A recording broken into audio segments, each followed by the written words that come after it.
मोदी के लिए बुलाया गया आलीशान सर्व सुविधा युक्त विमान एयर इंडिया वन कल दिल्ली में लैंड कर चुका है। इसमें 1 घंटे उड़ान का खर्च लगभग 1.25 करोड़ रुपए का था।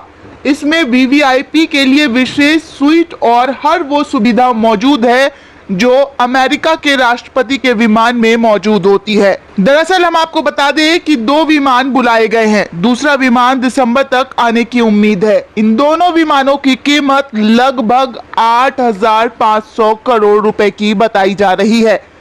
इन विमानों में हवा में ईंधन भरा जा सकता है। अमेरिका ने इन दोनों विमानों के लिए खास रक्षा प्रणाली दी है। इस प्रणाली की कीमत है करीब 1,300 करोड़ रुपए। देश की आर्थिक स्थिति अभी ऐसी नहीं है कि इस खर्च का बोझ अभी उठा सके, फिर भी ये महंगे विमान मंगाए जा रहे हैं। फिर भी आपको बता दें कि अंधभक्त कहेंगे कि इसमें क्या गलत है। हमारे मोदी जी को अमेरिका के राष्ट्रपति सरीखी सुविधा क्यों ना दी जाए।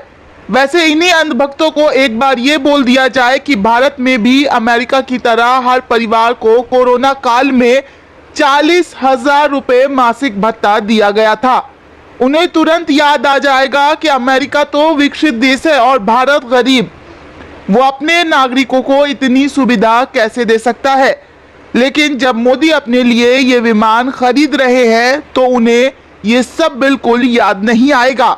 भारत में कोरोना काल में हालात ये है कि सरकार के पास, एयर इंडिया के पास कर्मचारियों के प्रोविडेंट फंड और टीडीएस तक जमा कराने के लिए पैसे नहीं है। रेलवे में पेंशन फंड में डालने के पैसे नहीं है। रेलवे कर्मचारियों को कोई बोनस नहीं है। कई राज्यों की सरकारों के पास स्वास्थ्य कर्मियों को तनख्वाह देने के पैसे नहीं है और डॉक्टरों को देने के लिए सैलरी भी नहीं। कई जगह 6 महीने से अधिक हो गए हैं उनके अकाउंट में सैलरी आए हुए। यही हालत देश भर में संविदा शिक्षकों की है। कल एक मित्र ने कमेंट बॉक्स में सूचना दी कि जेआरएफ देने के पैसे भी नहीं है। फेलोशिप अनिश्चित काल तक के लिए स्थगित किया गया है।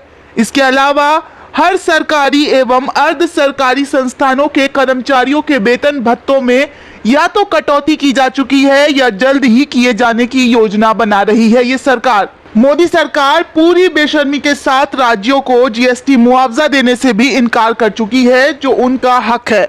कल ही सरकार का बयान आया है कि बजट में अप्रूव किया गया है।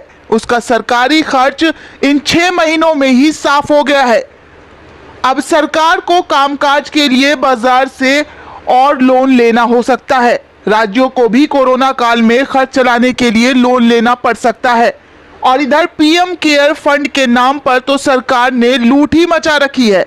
क्या सरकारी, क्या प्राइवेट, क्या न्यायपालिका, क्या अर्ध सरकारी संस्थाएं, सब पर पीएम केयर फंड में पैसे देने का दबाव बनाया जा रहा है। और ऐसे माहौल में पूरी बेशर्मी से एयरफोर्स वन जैसे विमान खरीदकर हमारे प्रधानमंत्री शान शौकत का नग्न प्रदर्शन कर रहे हैं। जब देश की ऐसी आर्थिक दुर्दशा हो रही है कि देश अर्थव्यवस्था 70 सालों में सबसे ज्यादा बुरे दौर से गुजर रहा है, तो मोदी जी के द्वारा इतने महंगे और आलीशान विमानों को खरीदना कहां तक जायज है। Bureau report, news on net.